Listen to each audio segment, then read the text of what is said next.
அன்பினர்களே, நேற்று ஈரானிய கடற்கரை பகுதிகளில் அமெரிக்கா மிகப்பெரிய தாக்குதல் நடத்தி சேதங்களை உண்டு பண்ணுகின்றது. இன்று ஈரான் அதற்கு பதிலடியாக வளைகுடாவின் பல அமெரிக்க தளங்கள் மீது தாக்குதல் நடத்தியிருப்பதாக செய்திகள் வெளிவந்த வண்ணம் இருக்கிறது. சேதாரம் இன்னும் வெளிவரவில்லை. இந்த நிலையில் வளைகுடாவில் இருக்கின்ற சில அமெரிக்க தளங்களை இஸ்ரேலுக்கு மாற்றப் போவதாக அமெரிக்கா தெரிவித்திருக்கின்றது. ஏனெனில் தொடர்ச்சியாக சில அமெரிக்க தளங்கள் ஈரானின் ஏவுகணை தாக்குதல்கள் மூலம் சேதப்படுத்தப்பட்டிருக்கின்றது.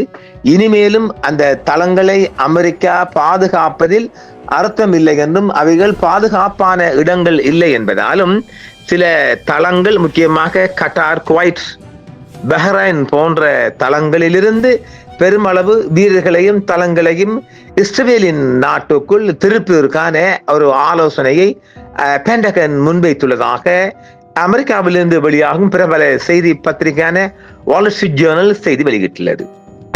ஈரானால் சேதமாக்கப்பட்ட அல்லது சேதப்படுத்தப்பட்ட வளைகுடா தளங்களை இஸ்ரேலுக்கு மாற்றுவது குறித்து அமெரிக்கா பரிசீலித்து வருவதாக தெரிவிக்கப்படுகிறது.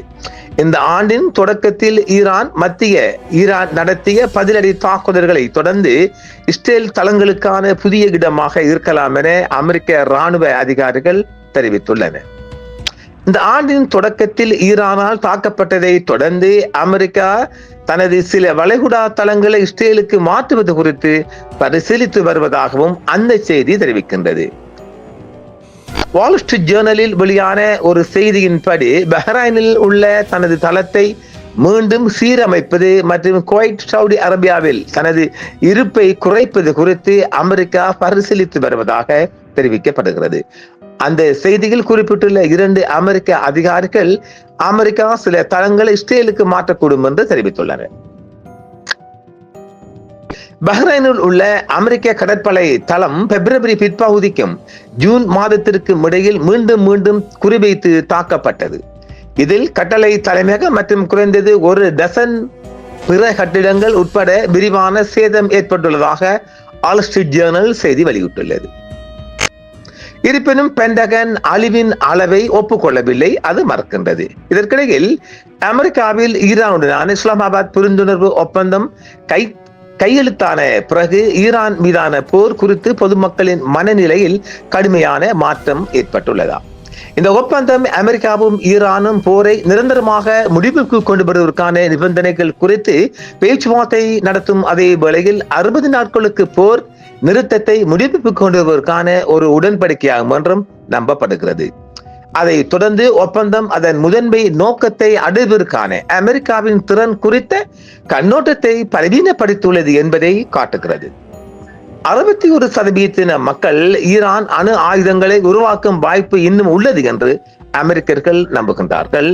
ஜனநாயக கட்சியினரும் குடியரசுக் கட்சியினரும் இவ்விஷயத்தில் அவ்வளவாக பிளவுபடவில்லை. இரு அரசியல் முகாம்களிலும் உள்ள பெரும்பான்மையானோர் ஈரான் அணு ஆயுதங்களை உருவாக்குவதற்கு மிகவும் வாய்ப்புள்ளது அல்லது ஓரளவு வாய்ப்புள்ளது என்று நம்புகின்றனர். உண்மையாக செஞ்சாஜி மிக அதிக வாய்ப்பு இருக்குது, இதுதான் உண்மை.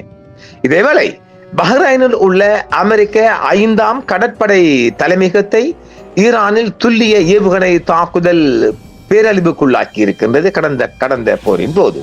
இது பென்டகன் வரலாற்று சிறப்புமிக்க மறு மதிப்பீட்டை தூண்டி இருக்கின்றது. பஹ்ரைனில் உள்ள அமெரிக்க கடற்படையின் 5ஆம் கடற்படை தலைமையகத்தில் உள்ள ஈரானிய பாலிஸ்டிக் ஏவுகணைகள் மற்றும் ஆளில்லா விமானங்கள் கடுமையான அழிவை ஏற்படுத்தியதை செயற்கைக்கோள் படங்கள் காட்டுகின்றது.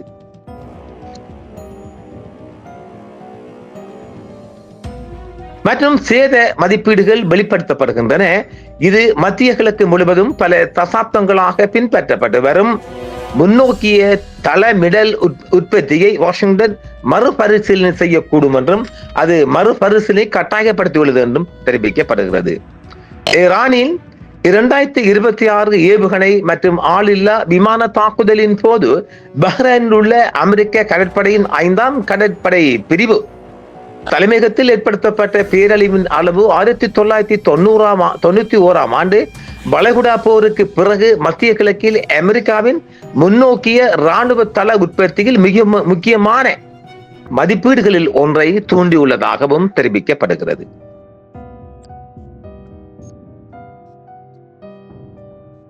முன்னர் வெளியிடப்படாத சேத மதிப்பீடுகள் பிப்ரவரிக்கும் ஜூன் மாதத்திற்கும் இடையில் ஈரான் நடத்திய தொடர்ச்சியான துல்லிய தாக்குதல்கள் பஹ்ரைன் கடற்படை ஆதரவு மையத்தை கடுமையாக சிதைத்திருக்கிறது. வாஷிங்டனின் மூலோபாய முக்கியத்துவம் வாய்ந்த இந்தோ பசிபிக் மற்றும் கட்டளை மற்றும் மத்திய கிழக்கு கட்டளை மற்றும் கட்டுப்பாட்டு மையங்களில் ஒன்றில் உள்ளே உள்ள முக்கிய பாதிப்புகளை வெளிப்படுத்துவதை வெளிக்காட்டியுள்ளது. செயற்கைக்கோள் படங்களின் பகுப்பாய்வு சரிபார்க்கப்பட்ட பின்னர் செயல்பாட்டு காட்சிகள் மற்றும் இராணுவ மதிப்பீடுகள் ஆகியவை பென்டகன் முன்னர் பகிரங்கமாக கூறிய குறைந்தபட்ச சேதம் என்ற கூற்று ஈரானின் நீண்ட தூர துல்லிய தாக்குதல் பிரசாரத்தின் செயல்பாட்டு மற்றும் உள்கட்டமைப்பு தாக்கத்தை கணிசமாக குறைத்து மதிப்பிட்டது என்பதை நிரூபித்த பின்னர் இந்த வெளிப்பாடுகள் வெளிவந்தன. முன்னர் வெளியிடப்பட்ட குறைந்தபட்ச சேதம் என்ற கூற்று சரிபார்க்கப்பட்ட செயல்பாட்டு காட்சிகளின் பகுப்பாய்வு மற்றும் இராணுவ மதிப்பீடுகளின் அட்டையில் இந்த வெளிப்பாடுகள் வெளிவந்தன. ஈரானுக்கு தெற்கே சுமார் 240 கிலோமீட்டர் தொலைவில் பாரசீக வளைகுடாவிற்கு அப்பால் அமைந்துள்ள பஹ்ரைன் தேசிய பாதுகாப்பு முகமை அமெரிக்காவின் 5ஆம் கடற்படைக்கான செயல்பாட்டு நரம்பு மையமாக செயல்படுகிறது.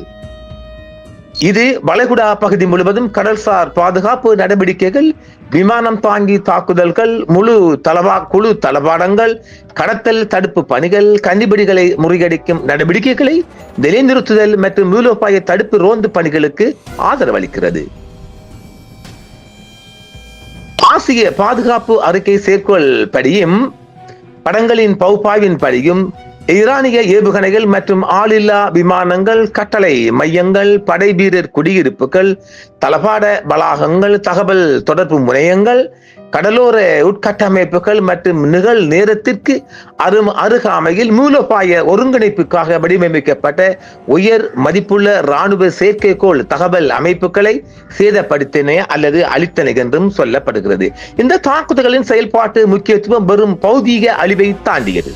ஏனெனில் திரண்ட தாக்குதல்கள், துல்லியமான இலக்கு தரவுகள் மற்றும் தொடர்ச்சியான தேய்வு அழுத்தம் ஆகியவற்றை பயன்படுத்தி பல அடுக்கு அமெரிக்க வான் மற்றும் ஏவுகணை பாதுகாப்பு அமைப்புகளை ஊடுருவி செல்லும் ஈரானின் வளர்ந்து வரும் திறனை இந்த தாக்குதல்கள் வெளிப்படுத்தி இருக்கின்றது.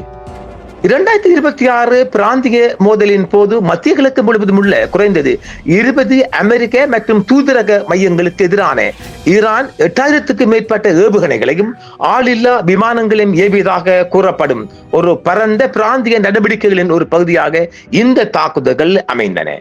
அதனைத் தொடர்ந்து அமெரிக்காவின் பதிலடி நடவடிக்கைகள் 13,500க்கும் மேற்பட்ட ஈரானிய தளங்களை குறிவைத்துள்ளது என்றும் இது நவீன துல்லிய போர் ஸ்தாபத்தில் அமெரிக்க படைகள் இதுவரை சந்தித்ததிலேயே மிகப்பெரிய தொடர்ச்சியான ஏவுகணை வான் பாதுகாப்பு மோதலாக இந்த மோதலை மாற்றி இருக்கின்றது. ஆக 2 நாட்டுக்கு பக்கமும் சேதம் அதிகரித்திருக்கின்றதுதான் உண்மை. ஆனாலும் இந்த தயார் நிலை எல்லாம் எங்கு வருகின்றன என்றால் மீண்டும் 60 தினங்கள் கடந்து போருக்குள் 2 நாடும் இழுக்கப்படுகின்றன என்றால் உண்மை. பார்ப்போம். எங்கே ஒரு முட்டுச்சந்தியில் முட்டும் என்று சொன்னோம் இல்லையா, அது நேற்றும் இன்றைக்கும் ஆளாளுக்கு தாக்குதல் நடத்தி இருக்கின்றார்கள். இன்னும் வரும், வரும், நாளாந்தம் வரும் பார்க்கலாம். மற்றும் ஒரு காணொளியில் நேர்களே, என்றும் உங்களுடன் சன்ரைஸ் இந்தியா டிவி சப்ஸ்கிரைப் பண்ணுங்கள், பெல் பட்டனையும் கிளிக் செய்யுங்கள். உங்கள் ஆதரவே எங்கள் சேவை. ஆதரவு தாருங்கள், அரவணைப்போம். மறக்காம சர்ப்ரைஸ் பண்ணுங்க. தேங்க்யூ.